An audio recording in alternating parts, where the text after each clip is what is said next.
Hello दोस्तों, हमारे YouTube channel में आपका स्वागत है। आज की अपनी इस वीडियो में हम देखेंगे उत्तर प्रदेश पीसीएचए का 2016 का क्वेश्चन पेपर।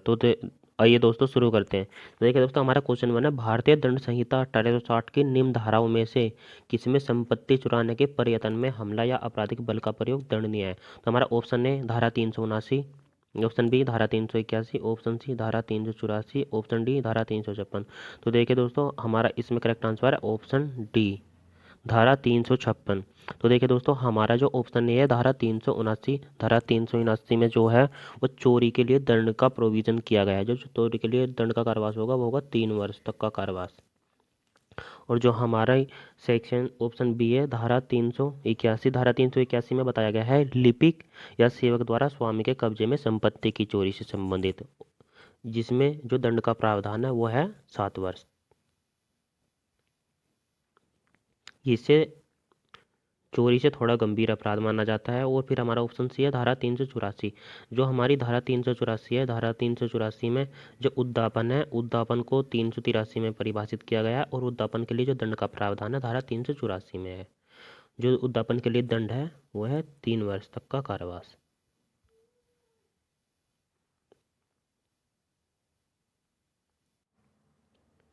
फिर हमारा अगला क्वेश्चन, दंड प्रक्रिया संहिता 1973 की निम्न धाराओं में से कौन सी धारा किशोरों के मामलों में अधिकारिता से संबंधित है। तो इसमें जो हमारा है वो है करेक्ट आंसर है ऑप्शन सी धारा 27। जो धारा 27 है वो है किशोरों के मामलों में अधिकारिता से संबंधित। तो देखिए दोस्तों, क्वेश्चन पूछा जा सकता है कि हम किशोर कितनी एज तक के व्यक्ति को मानेंगे। जो हमारा किशोर होता है उसी के लिए होती है 16 वर्ष आयु।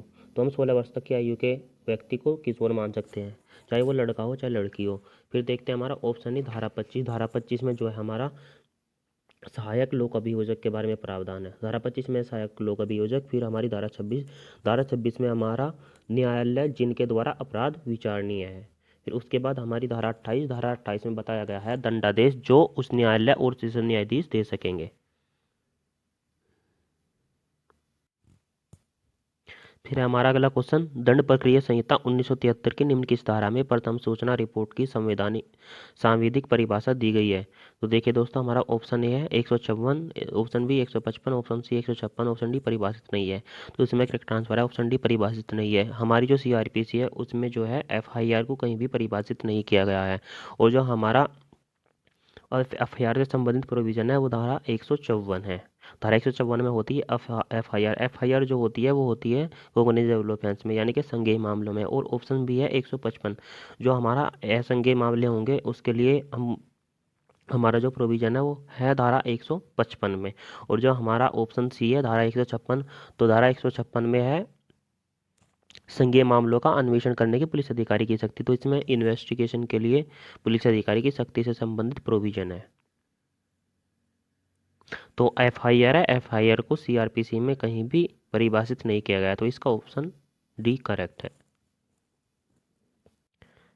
फिर हमारा अगला क्वेश्चन, निम्नलिखित में से किस एक देश में उच्चतम न्यायालय के न्यायाधीशों पर महाभियोग चलाने के लिए 26 अप्रैल 2016 को विधि बनाई है।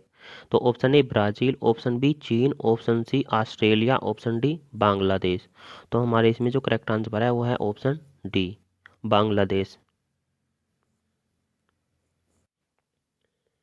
फिर देखते हैं हमारा अगला क्वेश्चन, बंदी व्यक्ति के स्वास्थ्य और सुरक्षा संबंधी उपबंध दंड प्रक्रिया संहिता 1973 की निम्न किस धारा में दिए गए हैं। तो ऑप्शन ए धारा 50 है, ऑप्शन बी धारा 53 है, ऑप्शन सी धारा 55 है, ऑप्शन डी धारा 60 है। तो हमारा इसमें जो करेक्ट आंसर है वो है ऑप्शन सी धारा 55 है। तो देखिए दोस्तों, जो हमारा ऑप्शन ए है 50 ए में जो है गिरफ्तारी करने वाले व्यक्ति की गिरफ्तारी आदि के बारे में नामित व्यक्ति को जानकारी देने की बाध्यता से संबंधित है। और फिर हमारा जो ऑप्शन बी है, ऑप्शन बी है हमारा 53 है। जो हमारा 53 है वो है बलात्संग के अपराधी की व्यक्ति की चिकित्सा व्यवसायी द्वारा परीक्षा किया जाना। और जो हमारा ऑप्शन डी है वो हमारा ऑप्शन डी है 60 ए। जो 60 ए में जो प्रोविजन है वो है हमारा गिरफ्तारी कठोरता पूर्वक संहिता के अनुसार ही की जाएगी, क्योंकि जो गिरफ्तारी की जाएगी वो जो सीआरपीसी में प्रोविजन है उनके अनुसार ही की जाएगी। तो इस क्वेश्चन के अकॉर्डिंग जो हमारा करेक्ट आंसर है वह है ऑप्शन सी। तो हमारा अगला क्वेश्चन है, दंड प्रक्रिया संहिता 1973 की निम्न धाराओं में से निम्न किस धारा में उच्च न्यायालय की इनहेरेंट पावर यानी कि अंतर्निहित शक्तियां बताई गई हैं। तो देखिए दोस्तों, option A 428, option B 457, option C 469, option D 484। तो देखिए दोस्तों, इसमें कोई भी ऑप्शन सही नहीं है, क्योंकि जो सीआरपीसी में जो इनहेरेंट पावर है हाई कोर्ट की, वो सेक्शन 482 में बताई गई है। और जो सीआरपीसी में इनहेरेंट पावर है वो ओनली हाई कोर्ट के लिए है। और जो हमारी सीपीसी है, सीपीसी में जो इनहेरेंट पावर से संबंधित प्रोविजन है वो है सेक्शन 151 में। और सीपीसी में जो इनहेरेंट पावर है वो किसी भी न्यायालय को है। उसमें हमारा सेशन कोर्ट आ सकता है, हाई कोर्ट आ सकता है, यानी कि सुप्रीम कोर्ट या कोई भी कोर्ट आ सकता है।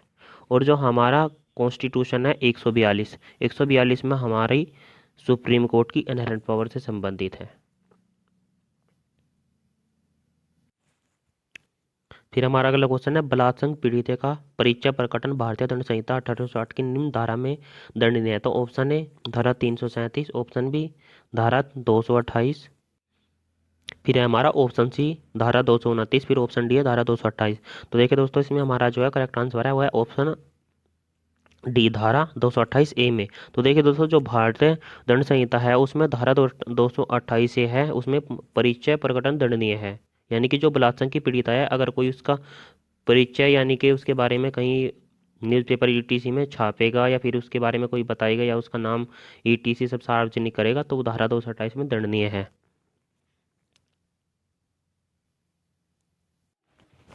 तो अब देखते हैं हमारा अगला क्वेश्चन, मृत्यु कारित करने के उपरांत किसी के शरीर से आभूषण हटाना भारतीय दंड संहिता 1860 की निम्न किस धारा के अंतर्गत दंडनीय है। तो हमारा आज इसमें जो है वो है ऑप्शन ए धारा 392, ऑप्शन बी धारा 379 और ऑप्शन सी धारा 420, ऑप्शन डी धारा 404। तो देखिए दोस्तों, इसमें हमारा करेक्ट आंसर है ऑप्शन 404। फिर हमारे देखिए ऑप्शन ए में है धारा 392। जो दो हमारा 392 संबंधित है वो है लूट के लिए दंड से संबंधित है। और जो हमारा धारा 379 है उसमें है चोरी के लिए। फिर हमारा अगला क्वेश्चन है, मुस्लिम महिला तलाक पर अधिकारों का संरक्षण अधिनियम 1986 के लागू होने के बाद मुस्लिम महिला को गुजारा भत्ता पाने हेतु धारा 125 दंड प्रक्रिया संहिता 1973 का क्षेत्राधिकार। तो ऑप्शन ए प्रतिधारित कर लिया गया है, ऑप्शन बी समाप्त कर दिया गया है, ऑप्शन सी सीमित कर दिया गया है, ऑप्शन डी उपयुक्त में से कोई नहीं। तो देखिए दोस्तों, इसमें हमारा करेक्ट आंसर है ऑप्शन ए प्रतिधारित कर लिया गया है।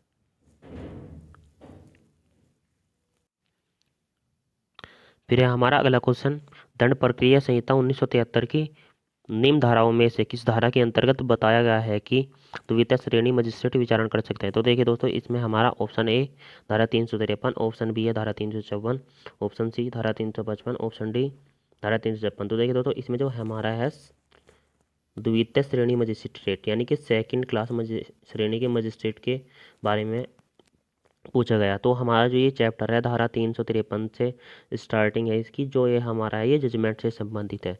तो इसीलिए ये क्वेश्चन ये लेते हैं, क्योंकि इसमें किसी भी सेक्शन में जो है सेकंड क्लास मजिस्ट्रेट की पावर नहीं बताई गई है। तो ये क्वेश्चन भी शायद कमीशन द्वारा हटा दिया गया होगा। फिर हमारा अगला क्वेश्चन, दंड प्रक्रिया संहिता 1973 की निम्न धाराओं में से किस धारा के अंतर्गत बताया गया है कि द्वितीय श्रेणी मजिस्ट्रेट संक्षिप्त विचारण कर सकता है। तो ऑप्शन ए धारा 260, ऑप्शन बी धारा 261, ऑप्शन सी धारा 262, ऑप्शन डी धारा 263। तो हमारा इसमें जो है करेक्ट आंसर है ऑप्शन बी धारा 261। जो हमारी धारा 261 है उसमें बताया गया है कि द्वितीय श्रेणी मजिस्ट्रेट समरी ट्रायल कर सकता है। हमारा अगला क्वेश्चन है, दंड प्रक्रिया संहिता 1973 की धारा 192 के अंतर्गत द्वितीय श्रेणी मजिस्ट्रेट को निम्न में से कौन अपराधों का संज्ञान लेने के लिए अधिकृत कर सकता है। तो ऑप्शन ए उच्च न्यायालय, ऑप्शन बी है हमारा सत्र न्यायालय, ऑप्शन सी है मुख्य न्यायिक मजिस्ट्रेट, ऑप्शन डी है उपयुक्त में से कोई नहीं। जो इसमें हमारा करेक्ट आंसर है वो है ऑप्शन सी मुख्य न्यायिक मजिस्ट्रेट। हमारा अगला क्वेश्चन है,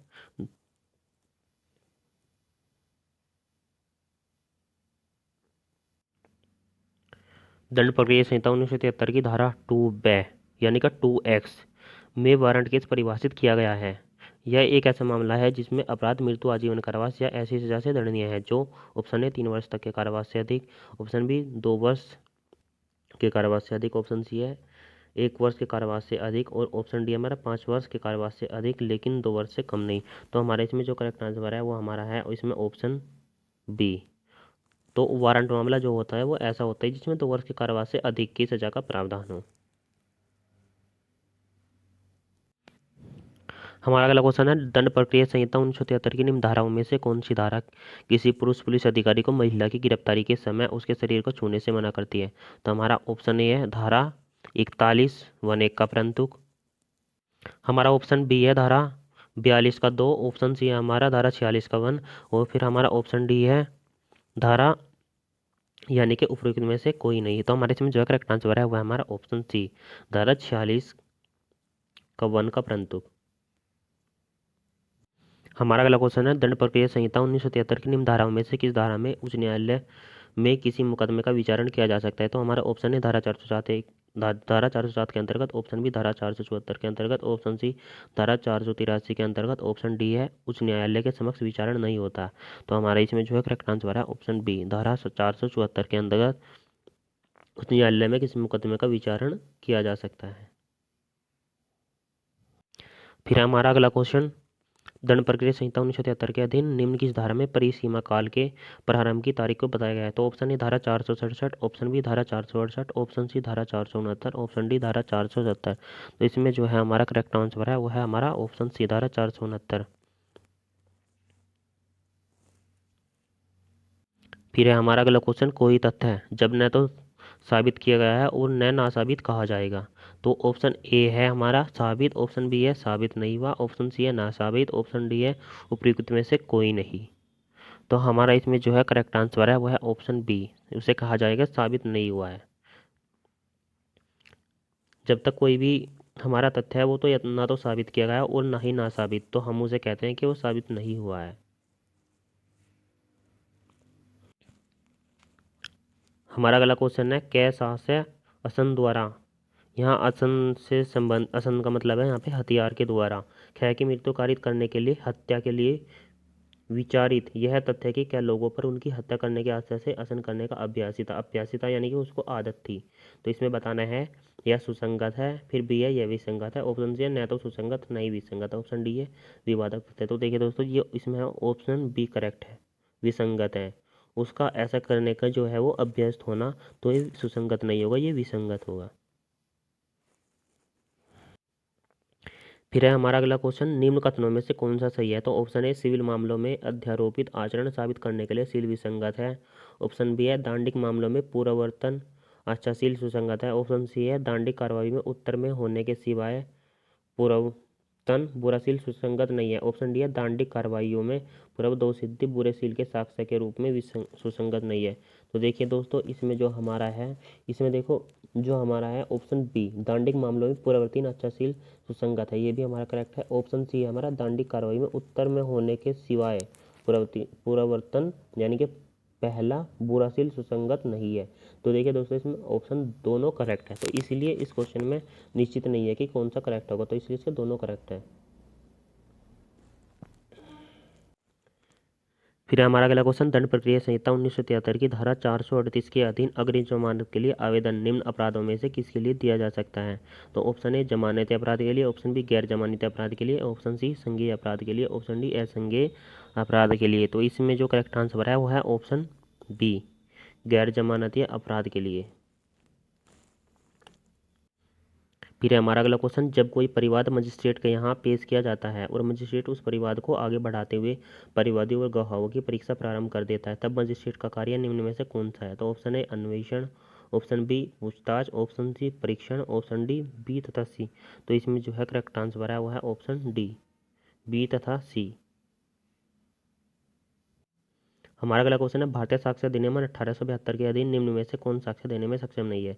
तो हमारा इसमें जो है ऑप्शन ए है न्यायालय द्वारा पूछे गए प्रश्नों को समझने में सक्षम व्यक्ति, ऑप्शन बी है दुष्चरित महिला, ऑप्शन डी है हमारा व्यक्ति जो बोलने में समर्थ है, ऑप्शन डी है जड़ व्यक्ति। तो इसमें हमारा करेक्ट आंसर है ऑप्शन डी जड़ व्यक्ति। जड़ का मतलब होता है पागल व्यक्ति।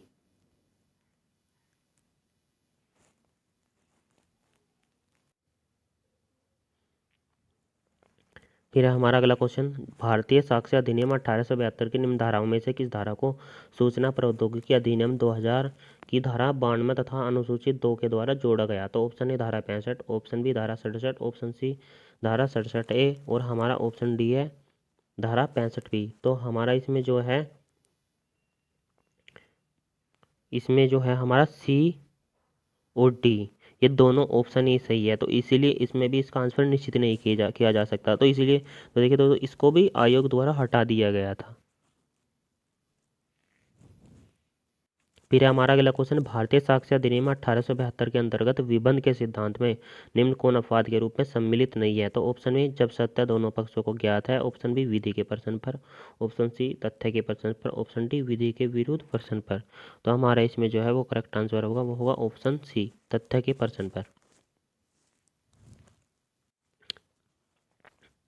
हमारा अगला क्वेश्चन है, भारतीय साक्ष्य अधिनियम 1872 के अधीन न्यायाधीश को प्रश्न पूछने एवं दस्तावेज या वस्तु न्यायालय में पेश करने की शक्ति को बताया गया है। तो हमारा ऑप्शन है धारा 163, धारा 120, धारा बी 165 है, और हमारा ऑप्शन सी धारा 161 में, फिर ऑप्शन डी हमारा धारा 166 में। तो हमारा इसमें जो है करेक्ट आंसर है ऑप्शन बी धारा 165 में।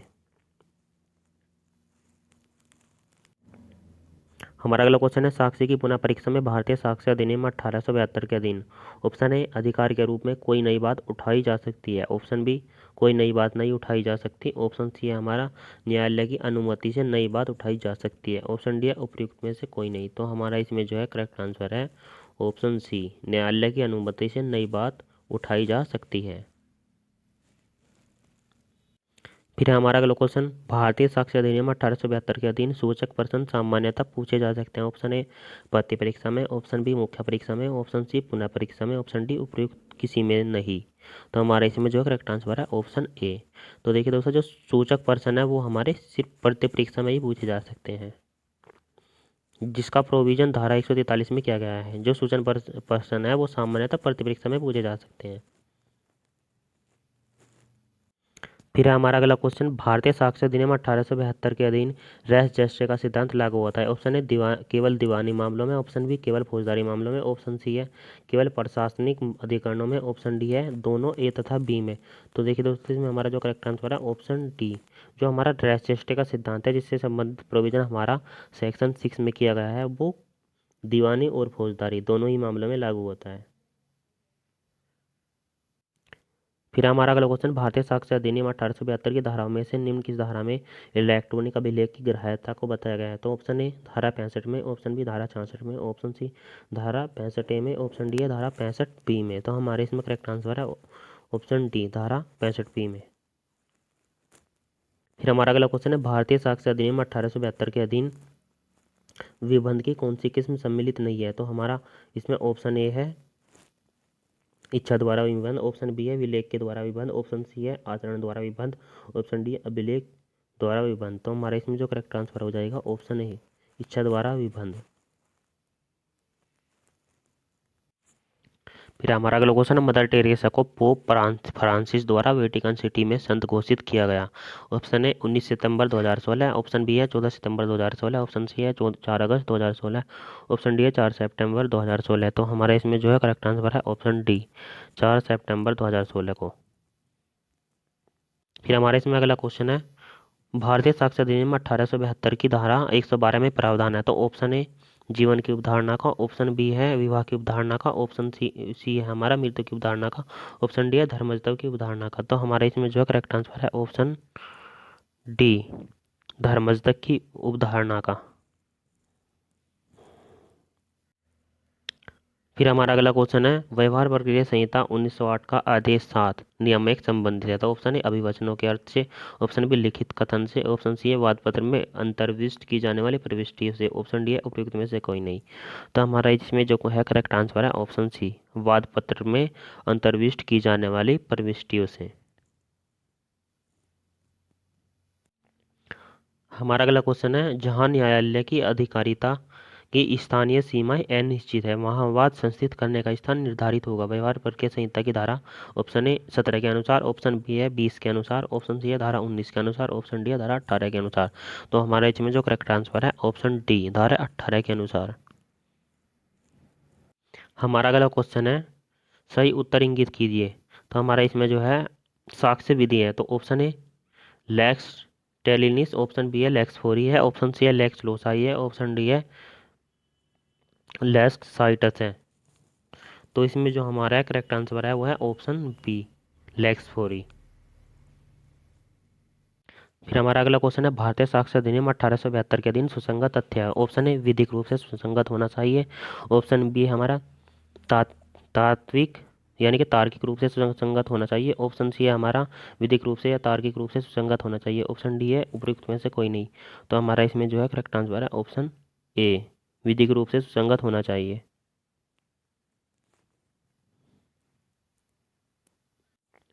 फिर हमारा अगला क्वेश्चन है व्यवहार प्रक्रिया संहिता 1908 के अधीन न्यायालय पक्षकारों को वैकल्पिक विवाद समाधान के किसी तरीके के लिए विकल्प देने के लिए निर्देश दे सकता है। तो ऑप्शन ए आदेश 10 नियम 1 ए के अंतर्गत, ऑप्शन बी है आदेश 10 नियम 1 है के अंतर्गत, ऑप्शन सी है हमारा आदेश 10 नियम 1 सी के अंतर्गत, ऑप्शन डी हमारा आदेश 11 नियम 1 के अंतर्गत। तो हमारा इसमें करेक्ट आंसर है ऑप्शन ए, ऑर्डर 10 रूल 1 ए के अंतर्गत। फिर हमारा अगला क्वेश्चन है व्यवहार प्रक्रिया संहिता 1908 के आदेश 38 नियम 5 के अंतर्गत निर्णय के पूर्व कुर्की की जा सकती है। तो ऑप्शन ए अचल संपत्ति की, ऑप्शन बी चल संपत्ति की, ऑप्शन सी ए और बी दोनों के, ऑप्शन डी निर्णय से पहले कुर्की की जा सकती है। तो हमारा इसमें करेक्ट आंसर है ऑप्शन सी, ए और बी दोनों, यानी कि अचल संपत्ति और चल संपत्ति दोनों की ही कुर्की की जा सकती है। हमारा अगला क्वेश्चन है व्यवहार प्रक्रिया संहिता 1908 के अधीन निम्नलिखित संपत्तियों में से किसकी डिग्री के निष्पादन में कुर्क नहीं किया जा सकता। यानी कि इसमें ये पूछा गया है कि डिग्री के निष्पादन में किसको कुर्क नहीं किया जा सका। तो ऑप्शन ए है लेखा बहियां, ऑप्शन बी है भूमि, ऑप्शन सी है बैंक नोट, ऑप्शन डी है चेक। तो इसमें हमारा करेक्ट आंसर है ऑप्शन ए, लेखा बहियां, और जो ये हमारा है सेक्शन 60 से संबंधित है। फिर हमारा अगला क्वेश्चन व्यवहार प्रक्रिया संहिता 1908 की धारा 26 के अधीन प्रत्येक वाद पत्र में तथ्य को सिद्ध होना चाहिए। तो ऑप्शन ए शपथ पत्र द्वारा, ऑप्शन बी मौखिक साक्ष्य के द्वारा, ऑप्शन सी है दस्तावेज द्वारा, ऑप्शन डी है वादी की परीक्षा द्वारा। तो हमारे इसमें जो करेक्ट आंसर है वह है ऑप्शन ए, शपथ पत्र द्वारा। हमारा अगला क्वेश्चन है व्यवहार प्रक्रिया संहिता 1908 के निम्न किस आदेश एवं नियम के तहत अचल संपत्ति की वापसी डिग्री संबंधी प्रावधान वर्णित है। ऑप्शन ए आदेश 20 नियम 12 के, और ऑप्शन बी हमारा आदेश 10 नियम 11 के, सॉरी आदेश 20 नियम 11 में, ऑप्शन सी हमारा आदेश 20 नियम 10 में, और ऑप्शन डी हमारा आदेश 21 नियम 9 में। तो देखिए दोस्तों इसमें भी चारों विकल्प गलत है। जो हमारा इसमें आदेश 20 नियम 12 का में है वो है कब्जा और अंतकालीन लाभ के लिए डिग्री, और जो हमारा ऑप्शन इसमें बी है वो दे रखा है हमारा आदेश 20 नियम 11 का, जो इसमें हमारा डिग्री किस्तों द्वारा संदाई के लिए निर्देश, और ऑप्शन सी है जो हमारा वो है ऑर्डर 20 रूल 10, और जो इसमें हमारा जंगम संपत्ति के परिधान के लिए डिग्री, और जो हमारा इसमें ऑप्शन 4 है वो है हमारा ऑर्डर 21 और रूल 9, जिसमें कहा गया है कि अन्य न्यायालय द्वारा अंतरित डिग्री का उस न्यायालय द्वारा निष्पादन।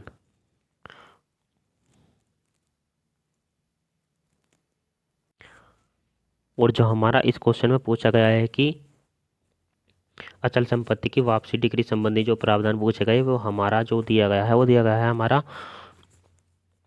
ऑर्डर 20 रूल 9 में, जो इस ऑप्शन में नहीं है। तो इसलिए हमारा इसमें कोई भी आंसर करेक्ट नहीं है। फिर हमारा अगला क्वेश्चन है पूर्व न्याय यानी कि रेस जुडिकाटा का सिद्धांत है। तो ऑप्शन ए आज्ञापक, ऑप्शन बी निर्देशात्मक, ऑप्शन सी विवेकाधीन, ऑप्शन डी उपयुक्त में से कोई नहीं। तो हमारे इसमें करेक्ट आंसर है ऑप्शन ए, आज्ञापक। फिर हमारा अगला क्वेश्चन है हर वाद उस निम्नतम श्रेणी के न्यायालय में संस्थित किया जाएगा जो उसका विचारण करने में सक्षम है। यह प्रावधान संबंध रखता है। ऑप्शन ए क्षेत्रीय अधिकारिता से, ऑप्शन बी दंड संबंधी अधिकारिता से, ऑप्शन सी दोनों ए और बी से, और ऑप्शन डी हमारा विषय वस्तु के संबंध में अधिकारिता। तो हमारा इसमें करेक्ट आंसर है ऑप्शन सी, यानी कि क्षेत्रीय अधिकारिता से और धन संबंधी अधिकारिता से, ये दोनों से ही संबंधित प्रावधान है। फिर हमारा अगला क्वेश्चन व्यवहार प्रक्रिया संहिता 1908 के अंतर्गत औपचारिक रूप से सम्मन की तामील के पश्चात कितने समय में लिखित कथन पेश करना बताया गया हो। तो ऑप्शन है 30 दिन, ऑप्शन बी है 45 दिन, ऑप्शन सी है 60 दिन, ऑप्शन सी डी है उपयुक्त में से कोई नहीं। तो हमारे इसमें करेक्ट आंसर है ऑप्शन ए 30 दिन। फिर हमारा अगला क्वेश्चन व्यवहार प्रक्रिया संहिता 1908 के अंतर्गत निम्न किस प्रावधान में आदेश की अवज्ञा या भाग के परिणाम का वर्णन किया गया है। ऑप्शन ए आदेश 32, ऑप्शन बी है आदेश 33, ऑप्शन सी है आदेश 39 नियम 2 कै, और ऑप्शन डी हमारा उपयुक्त में से कोई नहीं। तो हमारे इसमें जो है करेक्ट आंसर है ऑप्शन सी, ऑर्डर 39 और रूल 2A में। हमारा अगला क्वेश्चन है व्यवहार प्रक्रिया संहिता 1908 के अंतर्गत डिग्री को परिभाषित किया गया है। तो हमारा ऑप्शन ए है सेक्शन 2(1) में, ऑप्शन बी हमारा सेक्शन 2(2) में, ऑप्शन सी हमारा सेक्शन 2A में, ऑप्शन डी हमारा सेक्शन 2B में। तो हमारे इसमें जो करेक्ट आंसर है जो हमारा डिग्री को परिभाषित किया गया है ऑप्शन बी करेक्ट, हाँ, सेक्शन 2(2) में। हमारा अगला क्वेश्चन व्यवहार प्रक्रिया संहिता 1908 के ऑर्डर 5 रूल 9(3) के अनुसार प्रतिवादी पर सम्मान तामीली का खर्चा निम्न में से किसको वहन करना होगा। ऑप्शन ए वादी को, ऑप्शन बी प्रतिवादी को, ऑप्शन सी है न्यायालय को, ऑप्शन डी आंशिक रूप से वादी को और आंशिक रूप से प्रतिवादी को। तो हमारा इसमें जो करेक्ट आंसर है वह है ऑप्शन ए वादी को। फिर हमारा अगला क्वेश्चन एक घोषणात्मक वाद संचित करता है कि वह स्वयं का उत्तराधिकारी होने के नाते एक निश्चित भूमि का प्राधिकारी है, वाद खारिज कर दिया जाता है। पश्चातवर्ती वाद का दावा प्रतिकूल कब्जे के आधार पर किया गया, पश्चातवर्ती वाद वर्जित है। तो ऑप्शन ए परिलक्षित प्राण न्याय के द्वारा, ऑप्शन बी है हमारा वास्तविक प्राण न्याय के द्वारा, ऑप्शन सी है या तो ए द्वारा या बी द्वारा, ऑप्शन डी है उपयुक्त में से कोई नहीं। तो हमारे इसमें जो करेक्ट आंसर है वह है ऑप्शन ए परिलक्षित प्राण न्याय के द्वारा, यानी कि कंस्ट्रक्टिव रेस जुडिकाटा, जो हमारा इससे संबंधित जो प्रोविजन है वह हमारा 11 के 4 में है। हमारा अगला क्वेश्चन व्यवहार प्रक्रिया संहिता 1908 की निम्न धाराओं में से किसमें विधिक प्रतिनिधि को समझाया गया है। तो ऑप्शन ए सेक्शन 211 में, ऑप्शन बी हमारा सेक्शन 230 में, ऑप्शन सी हमारा सेक्शन 210 में, ऑप्शन डी हमारा सेक्शन 212 में। तो हमारा इसमें जो करेक्ट आंसर है वह ऑप्शन ए सेक्शन 211 में।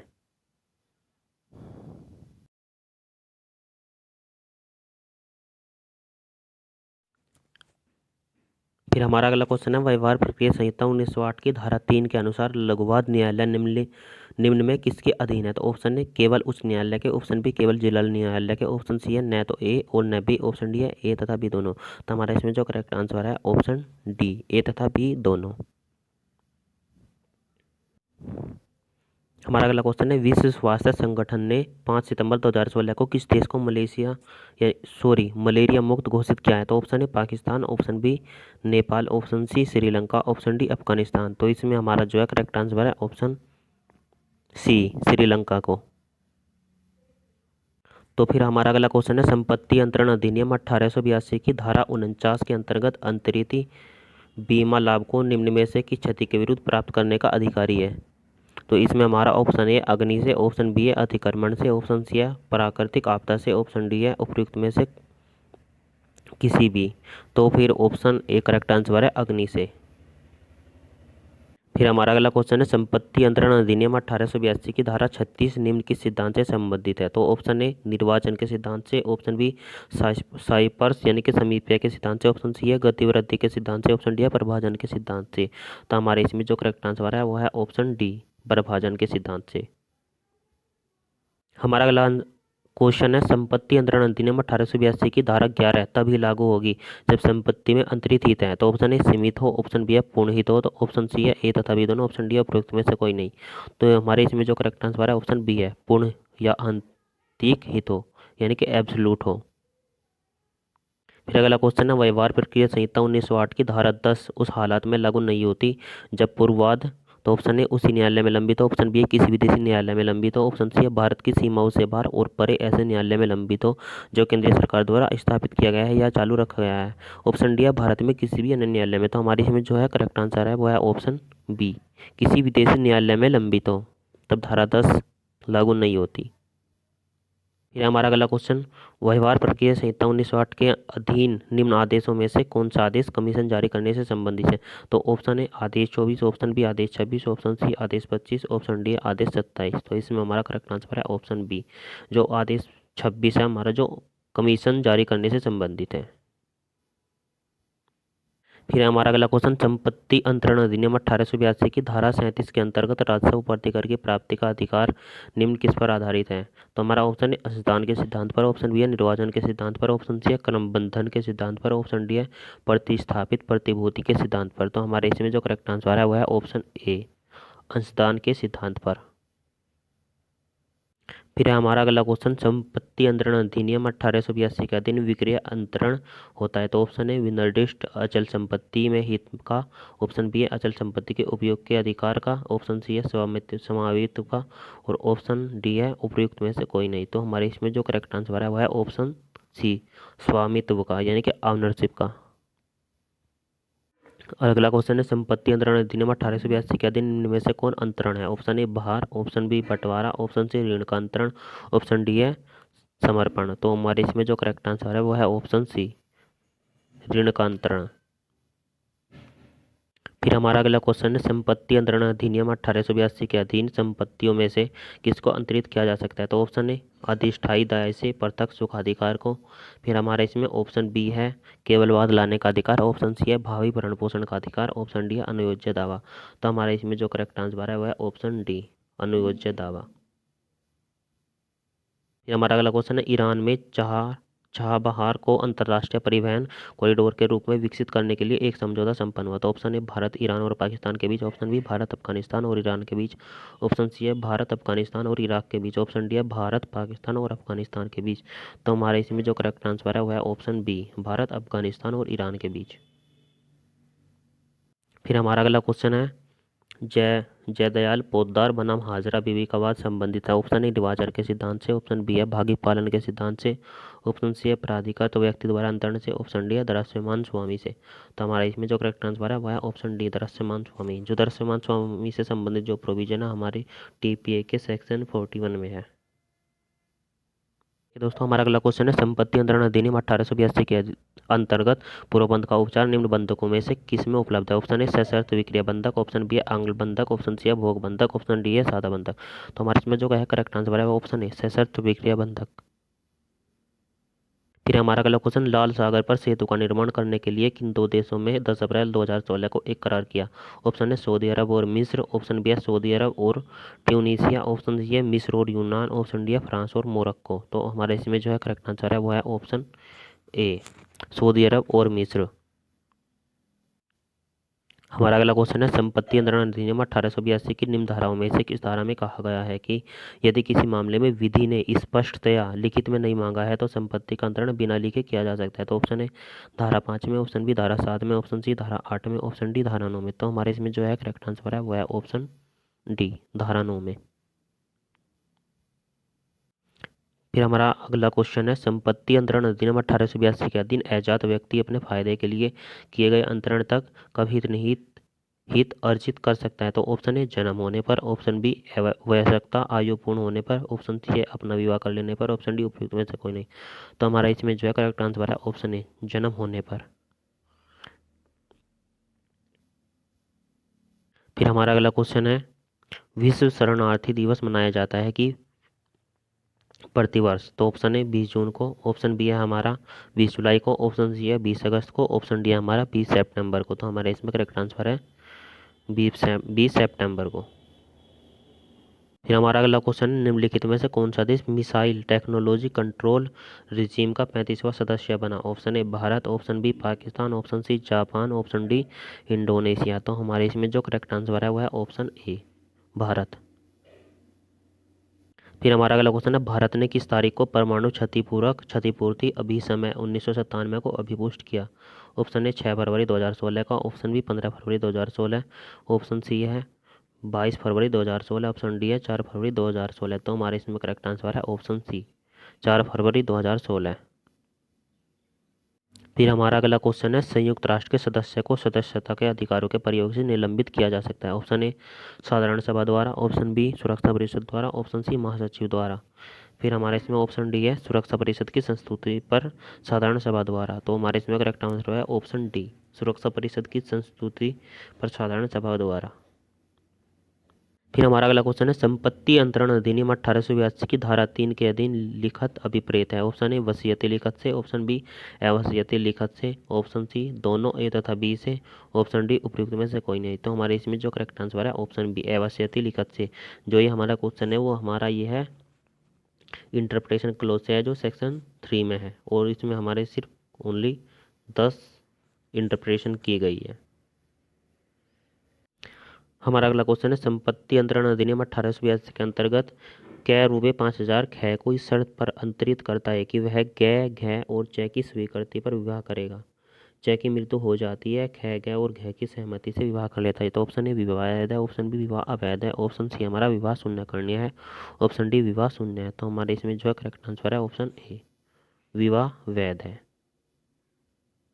हमारा अगला क्वेश्चन है जी जुरे बेली एक पेरिस पुस्तक के लेखक है। Option A Hobbes, option B Bentham, option C Grotius, option C Austin. तो हमारे इसमें जो करेक्ट आंसर है वह है ऑप्शन सी ग्रोसियस।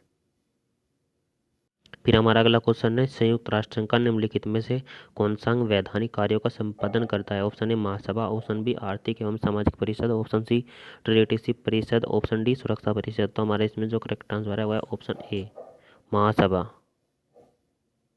फिर हमारा अगला क्वेश्चन है संयुक्त राष्ट्र संघ के चार्टर के निम्न अनुच्छेदों में से कौन सा अनुच्छेद घरेलू अधिकारिता से संबंधित है। तो ऑप्शन है अनुच्छेद 27 और फिर हमारा बी है अनुच्छेद 23 और सी हमारा अनुच्छेद 51, ऑप्शन डी हमारा अनुच्छेद 72। तो हमारा इसमें करेक्ट आंसर है ऑप्शन ए आर्टिकल 27। फिर हमारा अगला क्वेश्चन है चौथे भारतीय अफ्रीका हाइड्रोजन सम्मेलन का आयोजन हुआ। ऑप्शन ए गोवा में, ऑप्शन बी नई दिल्ली में, ऑप्शन सी जोहान्सबर्ग में, ऑप्शन डी है डरबन में। तो हमारा इसमें जो है करेक्ट आंसर है ऑप्शन बी दिल्ली में। हमारा अगला क्वेश्चन है निम्नलिखित में से किस बात के लिए नेहरू लियाकत संधि भारत और पाकिस्तान के बीच 1950 में हस्ताक्षरित की गई थी। तो ऑप्शन ए अल्पसंख्यकों के संरक्षण के लिए, ऑप्शन बी है राशि राज्यों को जोड़ने के लिए, फिर हमारा ऑप्शन सी है इसमें सीमा विवादों के लिए, ऑप्शन डी है हमारा शरणार्थियों की समस्याओं के लिए। तो हमारे इसमें जो करेक्ट आंसर है वो है ऑप्शन ए अल्पसंख्यकों के संरक्षण के लिए। फिर हमारा अगला क्वेश्चन है किसी राज्य को संयुक्त राष्ट्र की सदस्यता में प्रवेश दिया जा सकता है। ऑप्शन ए केवल सुरक्षा परिषद द्वारा, ऑप्शन बी है सुरक्षा परिषद के अनुमोदन के उपरांत महासभा द्वारा, ऑप्शन सी है केवल महासभा द्वारा, ऑप्शन डी है हमारा संयुक्त राष्ट्र सचिवालय द्वारा। तो हमारा इसमें जो करेक्ट आंसर है वह है ऑप्शन बी सुरक्षा परिषद के अनुमोदन के उपरांत महासभा द्वारा।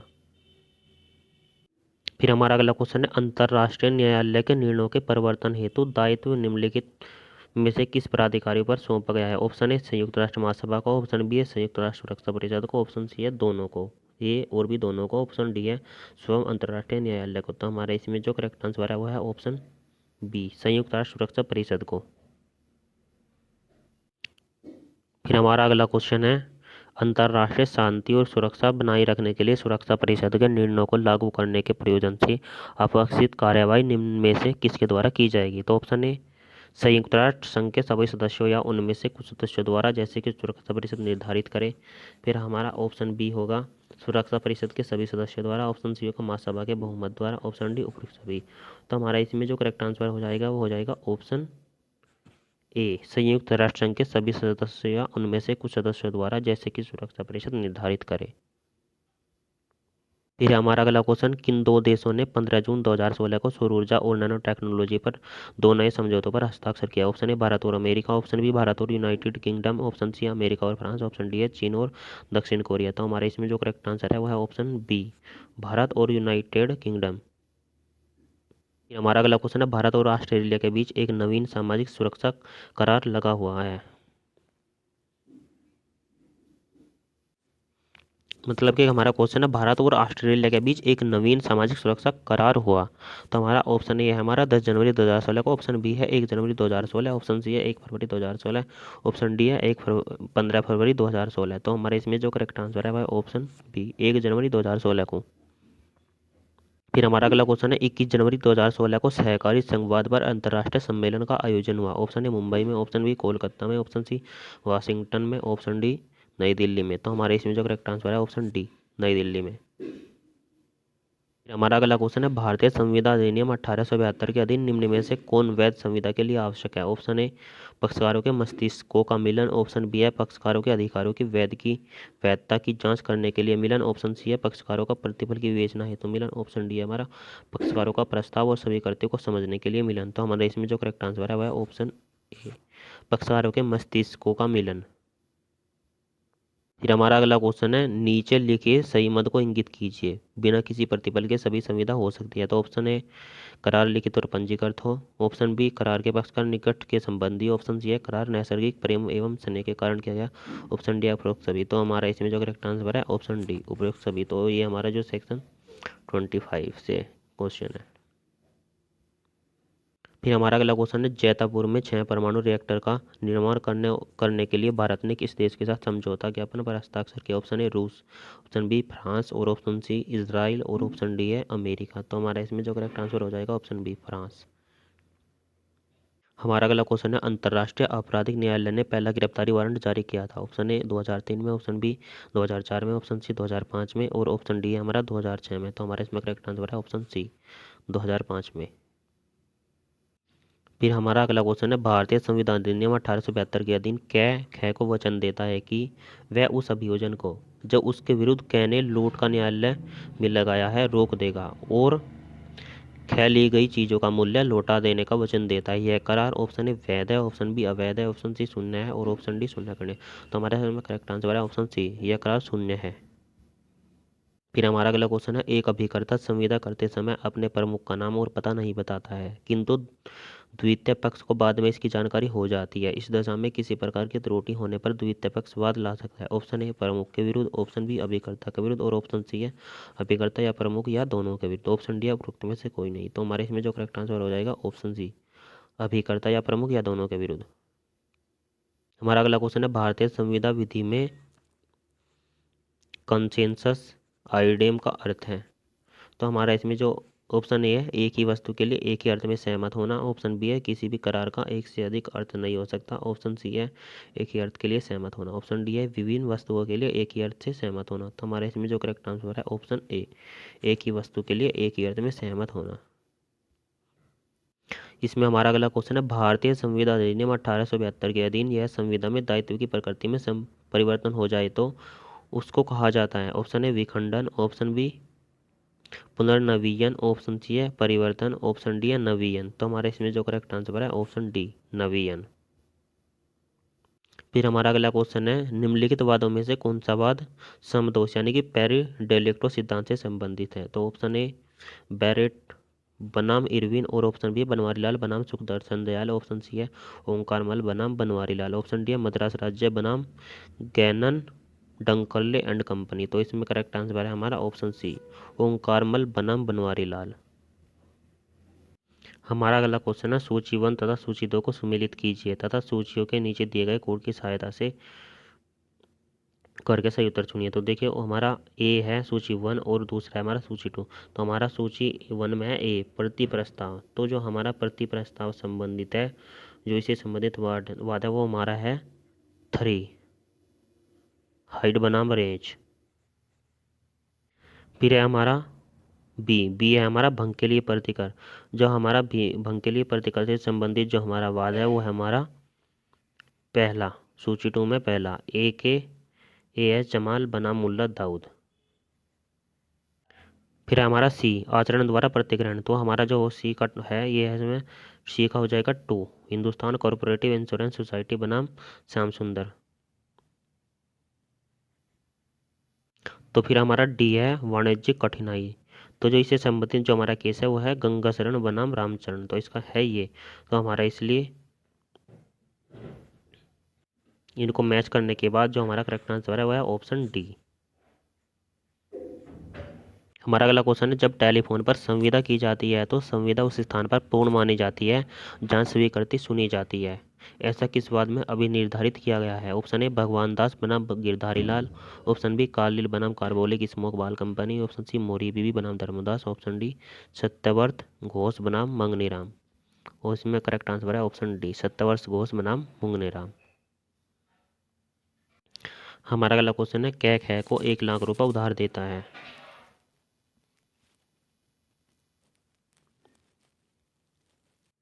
और बी वचन देता है कि वह 1 वर्ष बाद 12% वार्षिक ब्याज दर पर उसे धन लौटाएगा। अनुबंध में यह भी प्रावधान है कि यदि राशि 6 माह के अंदर लौटाई जाती है तो ब्याज 10% वार्षिक होगी। यह अनुबंध निम्न में से कैसा होगा? तो ऑप्शन ए वैध, ऑप्शन बी शून्य, और हमारा ऑप्शन सी शून्य करने, और हमारा ऑप्शन जो डी है वो है अवैध। तो हमारा ये जो इसमें करेक्ट आंसर है वो हो जाएगा ऑप्शन ए, ये हमारा होगा वैध। फिर हमारा अगला क्वेश्चन है, भारतीय संविदा अधिनियम 1872 के अधीन विधि द्वारा अपरिवर्तनीय करार शून्य होता है। निम्नलिखित में से कौन सा करार शून्य नहीं है? ऑप्शन ए विधिक कार्रवाई के अवरोधक में करार, ऑप्शन बी व्यापार में अवरोधक करार, ऑप्शन सी परपीड़न के अंतर्गत करार, ऑप्शन डी विवाह अवरोधक करार। तो हमारा इसमें जो करेक्ट आंसर है ऑप्शन सी परपीड़न के अंतर्गत करार। तो जो परपीड़न के अंतर्गत करार है वो शून्य करनीय करार होता है, ना कि शून्य।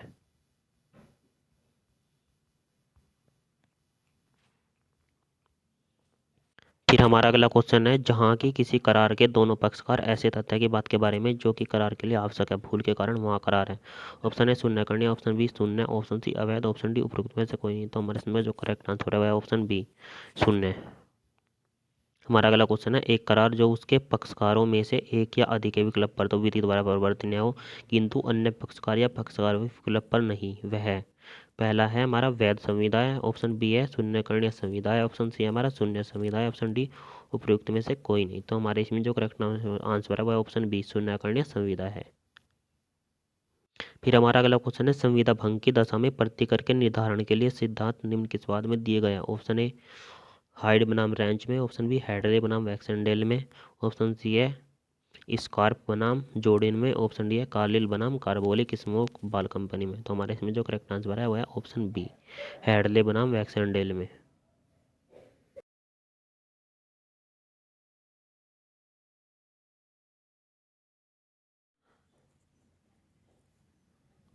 हमारा अगला क्वेश्चन है, संविदा के पालन हेतु युक्ति युक्त समय क्या है? यह है एक, ऑप्शन एक तथ्य का प्रश्न, ऑप्शन बी विधि का प्रश्न, ऑप्शन सी है तथ्य एवं विधि का प्रश्न, ऑप्शन डी प्राज्ञावान प्रश्न है। तो हमारे इसमें जो करेक्ट आंसर है वो है ऑप्शन ए, यह है तथ्य का प्रश्न। फिर हमारा अगला क्वेश्चन है, अगर नयन का नियम निम्नवाद में अधिकारातीत घोषित किया गया है? तो हमारा ऑप्शन है देवदासन बनाम भारत संघ, ऑप्शन बी है बी.एन. तिवारी बनाम मैसूर राज्य, ऑप्शन सी है केरल राज्य बनाम एन.एम. थॉमस, ऑप्शन डी है बालाजी बनाम मैसूर राज्य। तो हमारा इसमें जो करेक्ट आंसर है वह है ऑप्शन ए देवदासन बनाम भारत संघ। फिर हमारा अगला क्वेश्चन, भारत के सर्वोच्च न्यायालय में दोषाहारी याचिका का सर्जन किया है? ऑप्शन ए संविधान के अनुच्छेद 136 के अंतर्गत, ऑप्शन बी है संविधान के अनुच्छेद 143 के अंतर्गत, हमारा है ऑप्शन सी संविधान के अनुच्छेद 32 के अंतर्गत, ऑप्शन डी है संविधान के अनुच्छेद 142 के अंतर्गत। तो हमारे इसमें जो करेक्ट आंसर है वह है ऑप्शन डी संविधान के अनुच्छेद 142 के अंतर्गत। फिर हमारा अगला क्वेश्चन है, भारत के उच्चतम न्यायालय के अनुसार विभिन्न राज्यों का जाट समुदाय? तो ऑप्शन ए अनुच्छेद 16(4) के अधीन पिछड़ा वर्ग है, ऑप्शन बी अनुच्छेद 16(4) के अधीन पिछड़ा वर्ग नहीं है, ऑप्शन सी है मुख्यतः सामाजिक रूप से पिछड़ा वर्ग है, ऑप्शन डी है राजनैतिक रूप से संगठित वर्ग नहीं है। तो हमारे इसमें जो करेक्ट आंसर है ऑप्शन बी है अनुच्छेद 16(4) के अधीन पिछड़ा वर्ग नहीं है। तो हमारा इसमें अगला क्वेश्चन है, एसआर मुंबई बनाम भारत संघ के निर्णय में सर्वोच्च न्यायालय के अनुसार भारत का संविधान? ऑप्शन ए संघात्मक, ऑप्शन बी अर्ध संघात्मक, ऑप्शन सी सहकारी संघ, ऑप्शन डी उपयुक्त में से कोई नहीं। तो हमारे इसमें जो है करेक्ट आंसर है वह ऑप्शन ए संघात्मक। अगला क्वेश्चन है, लोकसभा के भंग होने पर संसद के दोनों सदनों द्वारा पारित विधेयक जिस पर राष्ट्रपति की अनुमति अपेक्षित है, ऑप्शन ए वह अवगत हो जाता है, ऑप्शन बी वह अवगत नहीं होता, ऑप्शन सी है उसे नई लोकसभा की स्वीकृति चाहिए, ऑप्शन डी है उसे नई लोकसभा के अध्यक्ष की स्वीकृति चाहिए। तो हमारे इसमें जो है करेक्ट आंसर है ऑप्शन बी वह अवगत नहीं होता। फिर हमारा अगला क्वेश्चन है, किस वाद में उच्चतम न्यायालय ने यह अभिनिर्धारित किया है कि जब राज्य संवैधानिक मूल्यों को छोड़कर भटकने लगे तो मूल कर्तव्यों को उपकरण बनाकर उस पर नियंत्रण करना चाहिए? Option A LK. कुलवाल बनाम राजस्थान राज्य, ऑप्शन बी है एम.सी. मेहता बनाम भारत संघ, ऑप्शन सी है सच्चिदानंद पांडेय बनाम पश्चिम बंगाल राज्य, ऑप्शन डी है एम्स स्टूडेंट यूनियन बनाम एम्स। तो हमारे इसमें जो करेक्ट आंसर है option D Ms student union बनाम एम्स। हमारा अगला क्वेश्चन है, राजीव कुमार गुप्ता बनाम भारत संघ राज्य सेवा में किसके लिए आरक्षण से संबंधित है? ऑप्शन ए अशक्त यानी कि दिव्यांग व्यक्तियों के लिए, ऑप्शन बी महिलाओं के लिए, ऑप्शन सी अन्य पिछड़े वर्ग के लिए, ऑप्शन डी अनुसूचित जाति तथा अनुसूचित जनजाति के लिए। तो हमारे इसमें जो करेक्ट आंसर है वह है ऑप्शन ए यानी कि दिव्यांग व्यक्तियों के आरक्षण के लिए। फिर हमारा अगला क्वेश्चन है, संविधान के अनुच्छेद 163 के अधीन राज्यपाल की विवेक यानी कि विवेकीय शक्तियों को निम्न में से किस प्रकरण में न्यायिक पुनर्विलोकन के अधीन लिया गया है? तो ऑप्शन ए महावीर प्रसाद शर्मा बनाम प्रफुल्ल चंद्र घोष, ऑप्शन बी है प्रताप सिंह राव रावजीराव राणे बनाम राज्यपाल गोवा, ऑप्शन सी है नबान राबिया बनाम बामन फेलिक्स बनाम उपसभापति। तो हमारा ऑप्शन डी है उपयुक्त में से कोई नहीं। तो हमारा इसमें जो करेक्ट आंसर है वह ऑप्शन सी नबान राबिया और बामन फेलिक्स बनाम उपसभापति। हमारा अगला क्वेश्चन है, भारतीय संविधान के अंतर्गत हमारी सामाजिक संस्कृति की गौरवशाली परंपरा का महत्व समझना और उसका परिरक्षण करना। तो हमारा ऑप्शन ए है एक मौलिक अधिकार है, ऑप्शन बी है एक मौलिक कर्तव्य है, ऑप्शन सी है राज्य का नीति निर्देशक तत्व है, ऑप्शन डी है एक सामाजिक नैतिकता है। तो हमारे इसमें जो करेक्ट आंसर है वह ऑप्शन बी एक मौलिक कर्तव्य है। हमारा अगला क्वेश्चन है, निम्न प्रकरणों में से किस प्रकरण में भारतीय दंड संहिता 1860 की धाराएं 499 तथा 500 को सर्वोच्च न्यायालय ने हाल ही में संवैधानिक घोषित किया। तो ऑप्शन ए सुब्रमण्यम स्वामी बनाम भारत संघ, ऑप्शन बी राजकुमार गुप्ता बनाम भारत संघ, ऑप्शन सी है जनत जयपोल बनाम MRM विश्वविद्यालय, ऑप्शन डी है अभय सिंह बनाम उत्तर प्रदेश राज्य। तो हमारे इसमें जो करेक्ट आंसर है वह ऑप्शन ए सुब्रमण्यम स्वामी बनाम भारत संघ में। हमारा अगला क्वेश्चन है, इंदिरा साहनी बनाम भारत संघ के मामले में सर्वोच्च न्यायालय ने निर्धारित किया है कि। तो ऑप्शन ए प्रोन्नति में आरक्षण हो सकता है, ऑप्शन बी प्रोन्नति में आरक्षण नहीं हो सकता, हमारा ऑप्शन सी है प्रोन्नति में अन्य पिछड़ा वर्ग OBC को आरक्षण हो सकता है, हमारा ऑप्शन डी है प्रोन्नति में महिलाओं को आरक्षण हो सकता है। तो हमारे इसमें जो करेक्ट आंसर है वह है ऑप्शन बी प्रोन्नति में आरक्षण नहीं हो सकता, ये कहा गया था इंदिरा साहनी बनाम भारत संघ के मामले में। फिर हमारा अगला क्वेश्चन है, दल परिवर्तन के आधार पर निरहता दल विभाजन की दशा में लागू नहीं होती, इसमें यह बंद हटा दिया गया है। तो ऑप्शन ए संविधान का 91वां संविधान संशोधन अधिनियम 2003 के द्वारा, हमारा इसमें ऑप्शन बी है संविधान के 93वें संविधान संशोधन, ऑप्शन सी है 94वां संविधान संशोधन द्वारा, ऑप्शन डी है उपयुक्त में से कहीं कोई नहीं। तो हमारा इसमें जो है करेक्ट आंसर है वह है ऑप्शन ए, जो यह हटा दिया गया है वह है 91वां संविधान संशोधन अधिनियम 2003 के द्वारा। फिर हमारा अगला क्वेश्चन है, उच्चतम न्यायालय के न्यायाधीश को उसके पद से हटाने हेतु संसद के प्रत्येक सदन में विशेष बहुमत वाला संकल्प पारित होना आवश्यक है। तो ऑप्शन है सदन की कुल सदस्य संख्या के 2/3 सदस्यों द्वारा, ऑप्शन बी है सदन की कुल सदस्य संख्या के 2/3 सदस्य द्वारा, और फिर हमारा ऑप्शन सी है सदन में उपस्थित एवं मत देने वाले सदस्यों के 2/3 सदस्यों द्वारा एवं सदन की कुल सदस्य संख्या के बहुमत द्वारा, ऑप्शन डी उपयुक्त में से कोई नहीं। तो हमारे इसमें जो करेक्ट आंसर है वह ऑप्शन सी सदन में उपस्थित एवं मत देने वाले सदस्यों के 2/3 सदस्यों द्वारा एवं सदन की कुल सदस्य संख्या के बहुमत द्वारा। फिर हमारा अगला क्वेश्चन है, संसद को राज्य सूची के विषय पर विधि बनाने की शक्ति प्रदान की गई है यदि वह ऑप्शन ए लोकहित में हो, ऑप्शन बी है राष्ट्रहित में, ऑप्शन सी हमारा उपयुक्त ए और बी दोनों में हो, ऑप्शन डी है उपयुक्त में से कोई। तो हमारे इसमें जो करेक्ट आंसर है वह ऑप्शन बी राष्ट्रहित में। फिर हमारा अगला क्वेश्चन है, भारतीय संविधान के अंतर्गत देवनागरी लिपि में हिंदी, ऑप्शन ए भारत संघ की राजभाषा है राष्ट्रभाषा है, ऑप्शन बी भारत संघ की राजभाषा है, हमारा ऑप्शन सी है फिर भारत संघ की मातृभाषा है, ऑप्शन डी हमारा उपयुक्त में से कोई नहीं। तो हमारा इसमें जो करेक्ट आंसर है वह है ऑप्शन बी, ये भारत संघ की राजभाषा है। फिर हमारा अगला क्वेश्चन है, भारतीय संविधान में एकात्मक राज्य जिसमें संघात्मक तत्व सहायक रूप में न कि संघात्मक राज्य जिसमें एकात्मक तत्व सहायक हो सकते हैं का प्रावधान है। तो ऑप्शन ए है सर आइवर जेनिंग्स का, बी है हमारा एवी डाइसी का, ऑप्शन सी है प्रोफेसर केसी हियर का, ऑप्शन सी है डी है हमारा SA डी स्मिथ का। तो हमारे इसमें जो करेक्ट आंसर है ये जो कथन है वो है प्रोफेसर केसी हियर का। हमारा अगला क्वेश्चन है, केशव सिंह का मामला संबंधित है। तो ऑप्शन ए प्रेस की स्वतंत्रता से, ऑप्शन बी है जीवन के अधिकार एवं व्यक्तिगत स्वतंत्रता से, ऑप्शन डी है संसदीय विशेषाधिकार से, ऑप्शन डी है राष्ट्रपति शासन लागू करने से। तो हमारे इसमें जो करेक्ट आंसर है वह ऑप्शन सी केशव सिंह का मामला जो संबंधित है वह संसदीय विशेषाधिकार से। फिर हमारा अगला क्वेश्चन है, निम्न वादों में से किस वाद में न्यायालय ने अवधारित किया था कि संविधान में संशोधन संसद की विधायी शक्तियों का प्रयोग है। ऑप्शन ए शंकरी प्रसाद बनाम भारत संघ, ऑप्शन बी गोलकनाथ बनाम पंजाब राज्य, ऑप्शन सी हमारा सज्जन सिंह बनाम राजस्थान राज्य, ऑप्शन डी केशवनाथ भारती बनाम केरल राज्य। तो हमारा इसमें जो करेक्ट आंसर है वह ऑप्शन बी गोलकनाथ बनाम पंजाब राज्य। फिर हमारा अगला क्वेश्चन, निम्न संविधान संशोधनों में से किस संशोधन द्वारा सिक्किम भारतीय राज्यों में सम्मिलित किया गया। ऑप्शन ए 36वें संविधान संशोधन द्वारा, बी है 35वें संशोधन द्वारा, सी है 7वें संशोधन द्वारा, ऑप्शन डी है 5वें संशोधन द्वारा। तो करेक्ट आंसर है 36वें संविधान संशोधन द्वारा।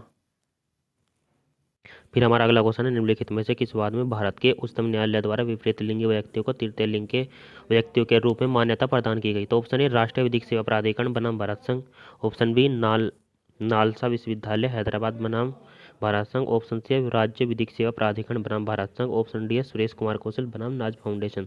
तो हमारा इसमें जो करेक्ट आंसर है वह ऑप्शन ए राष्ट्रीय विधिक सेवा प्राधिकरण बनाम भारत संघ, यानी कि हमें शॉर्ट में बोलते हैं हम NALSA versus union of India.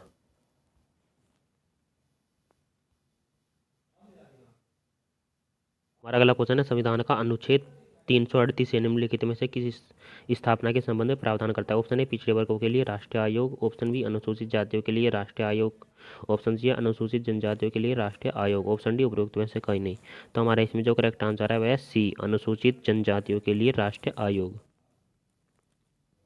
हमारा अगला क्वेश्चन है, फिर निम्न में से संविधान का कौन सा अनुच्छेद केंद्र पर यह दायित्व निरूपित करता है कि वह सुनिश्चित करे कि राज्य सरकार संविधान के प्रावधानों के अनुसार चल रही है? तो ऑप्शन है 352, ऑप्शन बी है आर्टिकल 355, ऑप्शन सी है आर्टिकल 353, ऑप्शन डी है आर्टिकल 358। तो हमारा इसमें जो करेक्ट आंसर है वह ऑप्शन बी, आर्टिकल 355। फिर हमारा अगला क्वेश्चन है, निम्नलिखित में से कौन सा एक वैध प्रथा का आधारभूत तत्व नहीं है? ऑप्शन ए प्राचीनता, ऑप्शन बी निरंतरता, ऑप्शन सी अनिश्चितता, ऑप्शन डी शांतिपूर्ण उपभोग। तो हमारे इसमें जो है करेक्ट आंसर है वह ऑप्शन सी, अनिश्चितता। फिर हमारा अगला क्वेश्चन, निर्वाचन वह प्रक्रिया है जिसके द्वारा न्यायालय कानून का अर्थ उस अधिकृत प्रारूप के माध्यम से निश्चित करने का प्रयास करते हैं जिससे वह व्यक्त किया गया है। तो यह कथन है ऑप्शन ए मैक्सवेल का, ऑप्शन बी सामंड का, इसमें ऑप्शन सी है हमारा जीपी सिंह का, ऑप्शन डी हमारा क्रेज का। तो हमारा इसमें जो है वो है करेक्ट आंसर है वो है बी, यह जो कथन है वो है सामंड का। फिर हमारा अगला क्वेश्चन, निम्न में से किस विधि शास्त्री ने इस पर बल दिया है कि हम किसी वस्तु को तब तक नहीं समझ सकते जब तक कि हम यह न जान ले कि वह क्या करती है? Option A Roscoe Pound, option B Salmond, option C Austin, option D Kelsen. तो हमारे इसमें करेक्ट आंसर है ऑप्शन ए, रास्को पाउंड। हमारा अगला क्वेश्चन है, एकमात्र अधिकार जो मनुष्य का हो सकता है वह है सदैव अपने कर्तव्य को करने का अधिकार। तो ऑप्शन इसमें यह कथन है ये पूछा गया है, तो हमारा ऑप्शन है ड्यूगेट का, ऑप्शन बी हियरिंग का, ऑप्शन सी गियर का, ऑप्शन डी सामंड का। तो इसमें करेक्ट आंसर है यह कथन है ड्यूगेट का। फिर हमारा अगला क्वेश्चन है, विधि शास्त्र मानवीय एवं दैविक चीजों का ज्ञान है, न्याय एवं अन्याय का विज्ञान है, यह कथन है। ऑप्शन ए कीटन का, ऑप्शन बी सेवेनी का, ऑप्शन सी है अल्बियन का, ऑप्शन डी है ऑस्टिन का। तो इसमें करेक्ट आंसर है ऑप्शन सी, यह कथन है अल्बियन का। हमारा अगला क्वेश्चन है, निम्नलिखित में से कौन निगमित व्यक्तित्व का सिद्धांत नहीं है? ऑप्शन ए कल्पित सिद्धांत, ऑप्शन बी कोष्ठक सिद्धांत, ऑप्शन सी यथार्थवादी सिद्धांत, ऑप्शन डी इच्छा सिद्धांत। तो इसमें जो हमारा करेक्ट आंसर है वह ऑप्शन डी, इच्छा सिद्धांत। फिर हमारा अगला क्वेश्चन, दंड के निम्नलिखित सिद्धांतों में से किसके द्वारा यह आश्चित है कि अपराध एक बीमारी है तथा दंड का लक्ष्य बीमारी का निदान करना है? तो ऑप्शन ए निरोधात्मक सिद्धांत, ऑप्शन बी प्रतिरोधात्मक सिद्धांत, ऑप्शन सी सुधारात्मक सिद्धांत, ऑप्शन डी प्रतिशोधात्मक सिद्धांत। तो इसमें करेक्ट आंसर है ऑप्शन सी, सुधारात्मक सिद्धांत। हमारा अगला क्वेश्चन, कुछ समाजों समुदायों का विशिष्ट लक्षण है कि वे विधि का विकास परिकल्पना साम्य तथा विधायन के माध्यम से करते हैं, यह कथन संबंधित है? ऑप्शन ए आदिम समाजों का, ऑप्शन बी स्थिर समाजों का, ऑप्शन सी प्रगतिशील समाजों का, ऑप्शन डी है गतिशील समाजों का। तो इसमें ऑप्शन सी करेक्ट है, प्रगतिशील समाजों का। इसमें हमारा अगला क्वेश्चन है, न्यायिक पूर्ण निर्णय के घोषणात्मक सिद्धांत का निम्न में से मुख्य प्रणेता कौन है? Option A Blackstone, option B Grey, option C Salmond, option D Dicey. तो हमारा इसमें करेक्ट आंसर है ऑप्शन ए, ब्लैकस्टोन। फिर हमारा अगला क्वेश्चन है, निम्नलिखित में से कौन सा एक विधिक अधिकार का सिद्धांत है? ऑप्शन ए रियायत, ऑप्शन बी कल्पितार्थ, ऑप्शन सी हित सिद्धांत, ऑप्शन डी है कोष्ठक सिद्धांत। तो इसमें जो हमारा करेक्ट आंसर है वो है ऑप्शन सी, हित सिद्धांत। फिर हमारा अगला क्वेश्चन, थ्योरी ऑफ लेजिस्लेशन पुस्तक लिखी है? ऑप्शन ए एच.एल. हार्ट ने, ऑप्शन बी डब्ल्यू फ्रीडमन ने, ऑप्शन सी जेरेमी बेंथम ने, ऑप्शन डी जूलियस स्टोन ने। तो हमारे इसमें जो करेक्ट आंसर है वह ऑप्शन सी, जेरेमी बेंथम ने। हमारा अगला क्वेश्चन है, फिर अब प्राकृतिक विधि निरपेक्ष के रूप में नहीं समझी जाती अपितु सापेक्ष के रूप में समझी जाती है। यह प्राकृतिक विधि परिवर्तनीय अंतर्वस्तु के साथ है, यह विचार विशेष रूप से संबंधित है? ऑप्शन ए स्टैमलर से, ऑप्शन बी डेलविसियो से, ऑप्शन सी फिनिश से, ऑप्शन डी डेविन से। तो हमारे इसमें करेक्ट आंसर है ऑप्शन ए स्टैमलर से।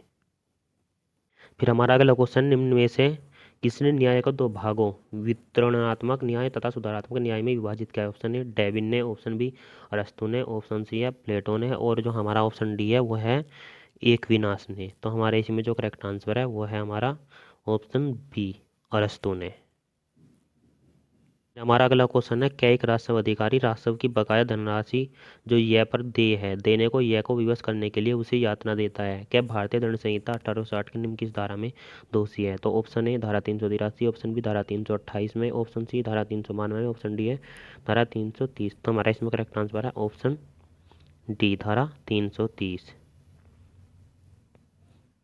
फिर हमारा अगला क्वेश्चन है स्वामित्व किसी पदार्थ पर संपूर्ण रूप से नियंत्रण है, यह परिभाषा दी गई है। ऑप्शन ए ऑस्टिन द्वारा, ऑप्शन बी हॉलैंड द्वारा, ऑप्शन सी पाउंड द्वारा, ऑप्शन डी केल्सन द्वारा। तो हमारे इसमें जो करेक्ट आंसर है वो है ऑप्शन बी हॉलैंड द्वारा।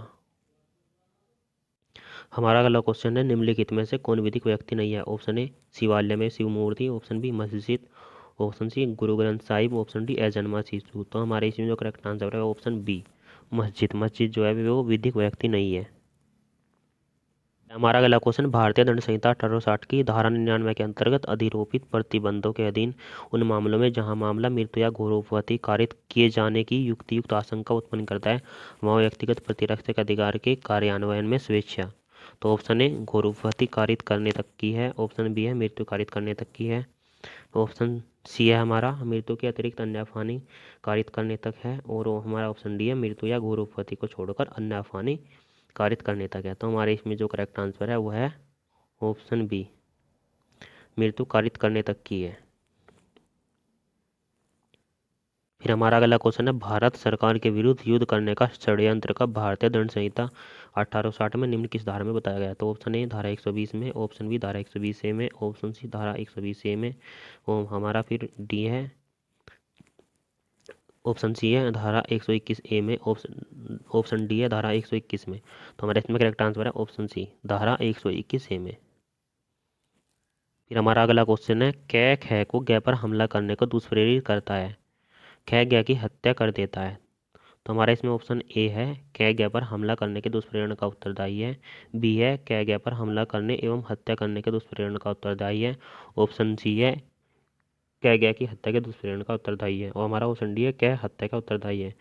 तो हमारा इसमें जो करेक्ट आंसर है वह है ऑप्शन ए कै गै पर हमला करने के दुष्प्रेरण का उत्तरदायी है। हमारा अगला क्वेश्चन है भारतीय दंड संहिता 1860 की धारा 65 के अंतर्गत अर्थदंड संदत न करने पर कारागार की सजा होगी। ऑप्शन ए अपराध के लिए निर्धारित अधिकतम सजा की 1/3 तक, ऑप्शन बी अपराध के लिए निर्धारित अधिकतम सजा की 1/4 तक, फिर हमारा ऑप्शन सी है अपराध के लिए निर्धारित अधिकतम सजा की आधे तक, और हमारा ऑप्शन सी डी है फिर अपराध के लिए निर्धारित अधिकतम सजा के 5वें भाग तक। तो हमारा इसमें जो है करेक्ट आंसर है वो हो जाएगा ऑप्शन बी अपराध के लिए निर्धारित अधिकतम सजा के 1/4 तक। फिर हमारा अगला क्वेश्चन है यदि अभियुक्त किसी मामले में 1 वर्ष से अधिक समय की सजा से दंडित किया गया है तो एकांतवास की सजा अधिक नहीं होगी। तो ऑप्शन है 1 मास से, ऑप्शन बी 2 मास से, ऑप्शन सी 3 मास से, ऑप्शन डी कोई सीमा नहीं है। तो इसमें हमारा जो करेक्ट आंसर है वो है ऑप्शन सी 3 मास से। फिर हमारा अगला क्वेश्चन है भारतीय दंड संहिता 1860 की निम्न धाराओं में से किस धारा में मां के उदर में शिशु की हत्या करना मानववध नहीं है। ऑप्शन ए धारा 299 की स्पष्टीकरण 1, और बी है हमारा 299 का स्पष्टीकरण 2, और सी है हमारा 299 का स्पष्टीकरण 3, और ऑप्शन डी है 300 का स्पष्टीकरण 4। तो हमारा इसमें करेक्ट आंसर है ऑप्शन सी धारा 299 के स्पष्टीकरण 3 के अनुसार। फिर इसमें हमारा अगला क्वेश्चन है भारतीय दंड संहिता 1860 के निम्न किस धारा में उद्दापन कारित करने के लिए व्यक्ति को मृत्यु या घोर उपहति कारित करने के भय में डालना दंडनीय है। तो ऑप्शन ए धारा 383, ऑप्शन बी धारा 385 में, ऑप्शन सी धारा 386 में, ऑप्शन डी धारा 382 में। तो हमारा इसमें करेक्ट आंसर हो जाएगा ऑप्शन सी धारा 386 में। फिर हमारा अगला क्वेश्चन है कै सद्भाव में यह की संपत्ति को अपना समझकर कै के कब्जे में से ले लेता है तो क्या दोषी है। ऑप्शन ए चोरी के लिए, ऑप्शन बी संपत्ति के आपराधिक दुर्विनियोग के, ऑप्शन सी आपराधिक न्यायभंग के लिए, ऑप्शन डी कोई अपराध के लिए नहीं। तो हमारा इसमें जो करेक्ट आंसर हो जाएगा ऑप्शन डी कोई अपराध के लिए नहीं। हमारा अगला क्वेश्चन है भारतीय दंड संहिता 1860 की धारा 511 निम्न में से किसमें लागू नहीं होती। ऑप्शन ए बलवा के प्रयास के लिए, ऑप्शन बी चोरी के प्रयास में, ऑप्शन सी भारत सरकार के विरुद्ध युद्ध करने के प्रयास में, ऑप्शन डी दंगा के प्रयास में। तो हमारा इसमें करेक्ट आंसर हो जाएगा ऑप्शन सी भारत सरकार के विरुद्ध युद्ध करने के प्रयास में। हमारा अगला क्वेश्चन कै खे को घै की हत्या करने के लिए दुष्प्रेरित करता है। कै दुष्प्रेरण के अनुसरण में घै को छुरा भोंक देता है, घै घाव से स्वस्थ हो जाता है इस मामले में। तो ऑप्शन ए कै घै की हत्या के दुष्प्रेरण के लिए उत्तरदायी है, ऑप्शन बी है कै घै की हत्या के प्रयास के दुष्प्रेरण के लिए उत्तरदायी है, ऑप्शन सी है कै घै को घाव करने के दुष्प्रेरण का उत्तरदायी है, ऑप्शन डी है कै किसी अपराध के लिए उत्तरदायी नहीं है। तो हमारा इसमें जो करेक्ट आंसर हो जाएगा वो है ऑप्शन ए कै घै की हत्या के दुष्प्रेरण के लिए उत्तरदायी है। फिर हमारा इसमें अगला और लास्ट क्वेश्चन है, भारतीय दंड संहिता 1860 के निम्न में से किस धारा में धर्म, मूलवंश, जन्म स्थल, निवास स्थान, भाषा इत्यादि का आधारों पर विभिन्न समूह के बीच शत्रुता का संपरिवर्तन और सौहार्द बने रहने पर प्रतिकूल प्रभाव डालने वाले कार्य करना अपराध बताया गया? ऑप्शन ए धारा 153 में, ऑप्शन बी है धारा 153 ए में, ऑप्शन सी है धारा 153 ए में, और ऑप्शन डी है धारा 153 ख में। तो इसमें करेक्ट आंसर है ऑप्शन बी धारा 153 ए में। तो आशा करता हूँ दोस्तों को आपको हमारा वीडियो पसंद आया होगा। अगर आपको हमारा वीडियो पसंद आया प्लीज़ हमारे वीडियो को लाइक करें और हमारे चैनल को सब्सक्राइब करें। धन्यवाद।